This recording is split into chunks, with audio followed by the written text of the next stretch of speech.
Bismillahirrahmanirrahim. Ihtiram itu asal katanya dari kata harumah yang biasa diartikan agung. Dari sini lantas masuk dalam bahasa Indonesia hormat. Haram itu dari segi bahasa pada mulanya berarti hormat, agung. Dari sini lantas ada istilah Masjidil Haram, masjid yang agung. Tetapi pengagungan di sini, penghormatan di sini lebih banyak ditekankan pada aspek-aspek penghormatan yang mengantar untuk tidak melakukan sesuatu yang mencederai penghormatan itu. Dari sini kemudian lahir kata haram. Haram itu artinya terlarang. Kenapa terlarang? Karena sesuatu itu memiliki keistimewaan sehingga tidak boleh dilanggar dengan hal-hal tertentu. Tanah haram, tanah yang mulia, sehingga tidak boleh ada yang masuk di sana kecuali orang-orang tertentu dan sebagainya dan sebagainya. Jadi kalau kita ingin memahaminya dari segi bahasa Arab asalnya, itu lebih banyak pada tingkah laku yang menjadikan Anda atau yang menjadikan seseorang menghindari hal-hal yang mengurangi nilai yang bersangkutan. Itu ada menggunakan istilah al-muhtaram dan al-mukarram. Sebenarnya itu beda. Itu beda. Al-mukarram itu, kalau dari segi bahasa Indonesia supaya lebih mudah, adalah yang dihormati dengan memberikan dan memperlakukan yang bersangkutan dengan hal-hal yang baik karena dia menyandang hal-hal yang baik. Jadi, kalau saya ingin membedakan antara muhtaram dan mukarram, muhtaram itu agung sehingga saya tidak melakukan sesuatu yang melanggar keagungannya. Mukarram itu agung karena dia menyandang sifat-sifat tertentu yang sesuai dengan objek yang saya hormati. Kita lebih jauh lihat. Kalau dalam bahasa Indonesia atau dalam istilah-istilah kita ini,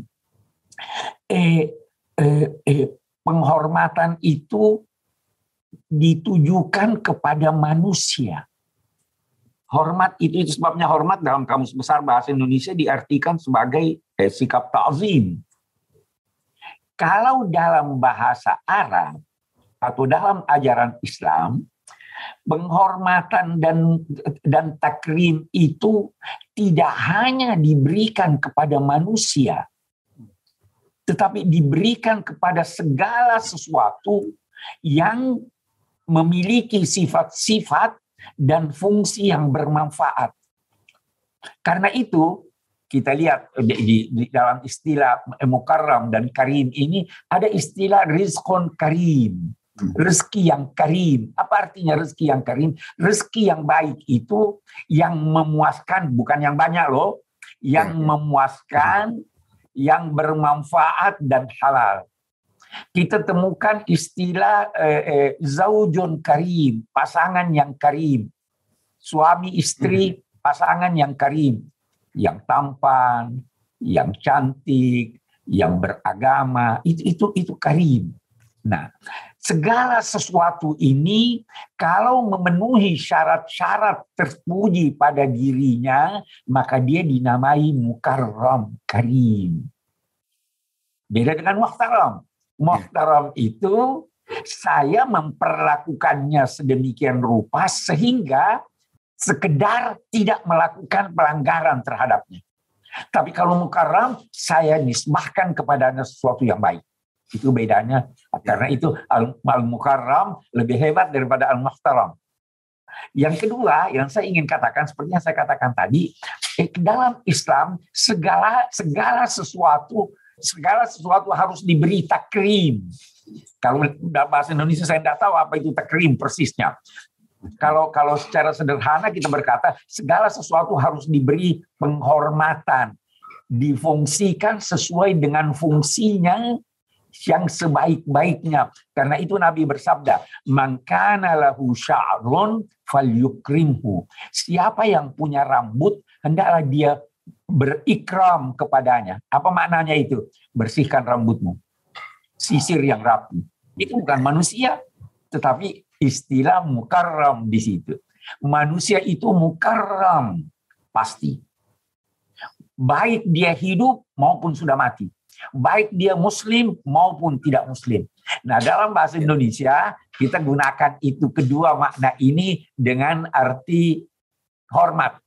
Padahal sebenarnya kalau kita dari segi bahasa tadi itu ada perbedaannya. Mari kita melihat lebih jauh. Kalau hormat itu dalam pengertian bahasa aslinya, itu adalah langkah pertama. Belum mencapai puncak. Untuk mencapai puncak, harus ada takrim. Pengakuan tentang keistimewaannya. Kalau sekedar muhtaram hormat, menghindarkan dari dia segala yang buruk. Nah, memang dalam konteks berakhlak, Islam mengajarkan 3 tingkat. Yang pertama, menghindarkan. Yang kedua, memperlakukan sama dengan diri Anda.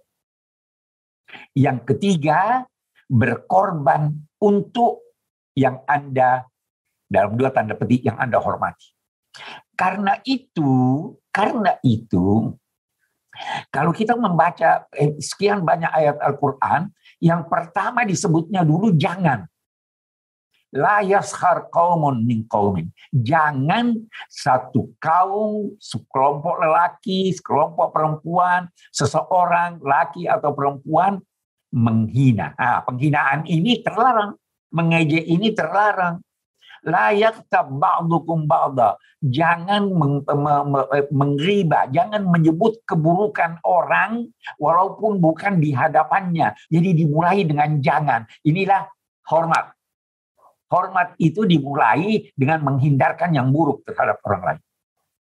Kalau meningkat lagi, perlakukan dia sebagaimana Anda ingin diperlakukan. Kalau meningkat lagi, berkorbanlah untuk dia. Karena itu ada ungkapan, kalau Anda tidak bisa memberi, jangan ambil haknya. Kalau Anda tidak bisa memuji, jangan menghina dia. Kalau Anda tidak bisa membantu, tidak bisa menyelamatkan, jangan jerumuskan dia. Ini langkah pertama. Jadi dalam bahasa Al-Quran, hormat itu langkah pertama. Takrim itu langkah kedua. Tadhiyah itu, pengorbanan itu puncak dari segala sesuatu. Kita tidak dituntut harus berkorban. Kita tidak harus selalu memperlakukan orang seperti perlakuan yang kita harapkan untuk kita. Walaupun itu baik, tetapi yang pasti, yang harus, jangan mencederai dia. Hormati dia. Nah, ini pengertian hormat dari segi bahasa. Itu satu. Yang kedua yang saya ingin kemukakan di sini. Kalau Anda ingin menghormati seseorang, kalau Anda ingin bertakrim kepada sesuatu, syarat pertama yang harus dimiliki adalah mengenalnya. Kalau Anda tidak kenal, Anda tidak bisa hormat. Anda salah paham. Kenapa?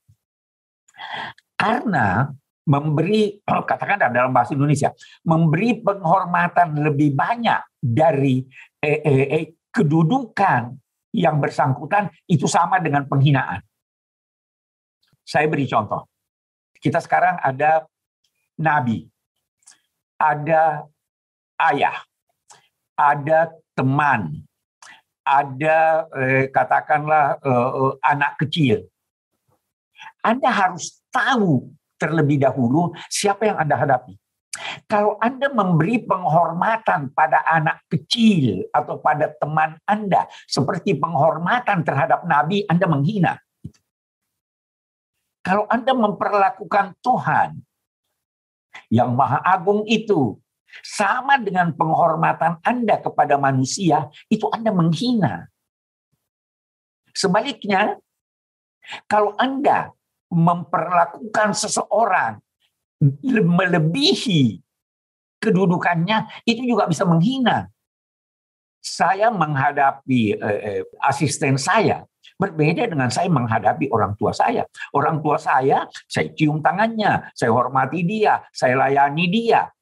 Tapi kalau lantas asisten saya mau cium tangannya, itu namanya menghina dia. Nah, jadi syarat pertama untuk memberikan penghormatan, memberikan takrim adalah kenali dia. Nah, pengenalan ini perlu. Bahkan untuk saling menghormati itu perlu juga diketahui diri Anda. Anda siapa? Kenalilah diri Anda. Di mana kedudukan Anda? Datang-datang ini terus mau duduk di depan, di samping pimpinan. Anda siapa? Itu tempat untuk orang-orang tertentu. Orang yang tidak mengenal dirinya, itu sebenarnya sebelum menghina orang lain, dia menghina dirinya sendiri. Itu sebabnya nanti kita baca di dalam Al-Quran, dalam konteks takrim, itu firman Allah dalam surat Al-Hujurat. Kita khalaqnakum min dzakarin wa untha wa ja'alnakum syu'uban wa qabaila lita'arafu, supaya kamu saling kenal mengenal. Apa akhirnya? Inna akramakum indallah. Melalui pengenalan ada orang yang tidak tahu diri. Yang tidak tahu diri itu menghina dirinya dan menghina orang lain. Tidak mungkin dia mempunyai ihtiram itu. Jadi itu tadi. Kita kembali. Jadi yang pertama, upayakan mengenal diri. Mengenal orang lain yang Anda bermaksud menghormatinya, dan tempatkanlah diri Anda pada tempat yang semestinya. Rahimallahu imra'an arafa qadra nafsihi. Ada beda antara mengenal diri, menghargai diri dengan angkuh. Tidak, berbeda sekali itu. Orang yang angkuh itu melakukan satu kegiatan dengan sesumbar, ingin diketahui orang. Kalau orang yang mengetahui harga dirinya, dia tahu, saya di sini tempat saya harus berada di sini, tidak boleh melebihinya. Kalau mau berkurang, itu namanya tawadhu. Itu dianjurkan, asal jangan sampai ketawadhuan itu mengakibatkan penghinaan diri Anda. Orang yang tahu diri itu melakukan suatu kegiatan dan mengukur dirinya sesuai dengan yang tepat pada dirinya. Orang yang angkuh itu mengukur dirinya melebihi dirinya sehingga membandingkan dirinya dengan orang lain dan menganggap dirinya lebih hebat. Oh, itu bukan ihtiram, itu bukan takrim. Baik. Satu hal yang saya ingin katakan, saya sudah singgung bahwa kita itu seringkali memberikan penghormatan dalam bahasa Indonesia ini dengan mengaitkan sesuatu yang berada di luar jati diri manusia. Saya teringat pernah suatu ketika ada seorang pergi ke airport dengan menggunakan mobil yang rongsokan, dilarang. Orang itu di kali lain datang dengan mengendarai mobil mewah, Mercy, langsung dipersilahkan. Apa ini benar atau tidak? Ini faktor luar. Jangan mau menghormati seseorang karena ada faktor luar pada dirinya. Itu penting itu. Nah, hormatilah dia yang pertama kali karena dia manusia. Ketika dalam suatu peristiwa ada jenazah diusung di hadapan Nabi SAW berdiri, terus sahabat-sahabat beliau bertanya, Kenapa kamu berdiri, wahai Nabi? Itu orang Yahudi. Apa jawaban Nabi? Alaisat nafsan? Bukankah dia juga mempunyai jiwa? Bukankah dia juga manusia? Kita harus menghormati. Walaupun non-muslim, harus dihormati. Nah, jadi ada kehormatan manusia. Manusia itu dalam pandangan agama sangat terhormat. Hei, apakah Anda mengira bahwa Anda hanya sosok yang berdiri ini, yang panjangnya katakanlah tidak sampai 2 meter? Tidak. Dalam diri Anda terhimpun seluruh alam raya. Manusia itu sangat terhormat. Sedemikian terhormatnya. Kita semua sudah dewasa. Saya ingin beri contoh supaya ini. Itu sperma najis atau tidak? Keluarnya sama dengan keluarnya kencing. Maaf. Tapi kencing najis. Karena dia bukan asal manusia. Tapi sperma tidak najis. Karena dia asal usul manusia. Manusia harus dihormati. Ada hak asasinya. Hormati dia dalam memilih agamanya. Hormati dia dalam pendapatnya. Menghormati orang lain dalam agama dan pendapatnya tidak berarti mengakui pendapat itu. Tapi kita hormat. Karena Allah memberi kewenangan untuk setiap orang untuk menganut agamanya. Menganut pilihannya. Mengungkapkan pendapatnya. Asal dalam mengemukakan pandangan itu tidak mengakibatkan penganiayaan terhadap orang lain. Tapi soal hormat, saya hormat. Anda mau menganut agama ini, Anda mau berpendapat bahwa partai ini yang benar, partai itu yang saya pilih, saya hormat. Walaupun saya tidak harus setuju dengan itu. Saya hanya minta Anda hormati saya juga dalam pilihan saya. Itu agama. Karena itu ada ungkapan, hei, siapa yang Anda temui, maka dia, kalau bukan saudara Anda seagama, dia adalah saudara Anda sekemanusiaan. Saudara itu seakar atau ada kesannya dengan kata seudara. Kalau Anda mencemarkan udara, Anda ikut tercemar. Kalau Anda menghina manusia, saudara Anda sekemanusiaan, Anda ikut terhina. Nah, itu yang diajarkan agama tentang penghormatan. Kita menghormati orang, tapi tidak harus kita itu sepakat dengan dia. Mari kita sepakat dalam perbedaan kita. Mari kita bergandengan tangan dalam hal-hal yang kita sepakati, dan mari kita bertoleransi dalam hal-hal yang tidak kita sepakati. Saya kira itu beberapa hal yang saya ingin garis bawahi dalam konteks penghormatan ini.